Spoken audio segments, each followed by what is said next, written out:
je m'aperçois que lorsqu'on parle de monothéisme, il y a une certaine ambiguïté, de plus en plus, qui est assez regrettable. Je le vois dans les discussions que je visionne comme ça sur Internet. On finit par ne plus savoir ce que les gens veulent dire par là. On nous dit le monothéisme, c'est le fait de n'avoir qu'un seul Dieu. Très bien. Mais est-ce que le monothéisme, c'est le fait de dire qu'il n'y a qu'un seul Dieu? C'est une autre affaire. Et on bascule constamment, on oscille constamment entre ces deux acceptions.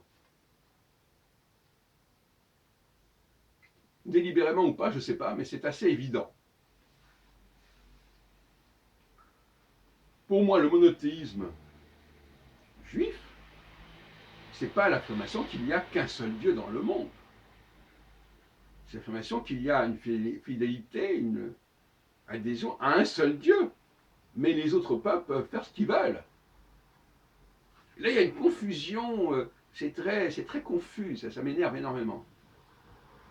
Donc, lui, tel peuple, a tel Dieu, tel autre peuple a tel autre Dieu. D'ailleurs, je répète encore une fois, le Dieu d'Israël dit vous n'aurez pas d'autre Dieu que moi. Ça veut dire que les autres dieux n'existent pas. Mais vous, pour vous, je serai le seul à exister en tant que Dieu. Mais c'est tout.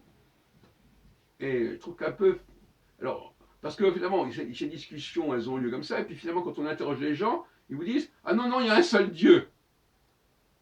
Parce que le monothéisme, ça veut dire qu'il y a un seul Dieu. Non, le monothéisme, ça veut dire qu'il faut accepter qu'un seul Dieu. De même que la monogamie, ça veut dire qu'il faut y avoir qu'une seule femme ou un seul partenaire.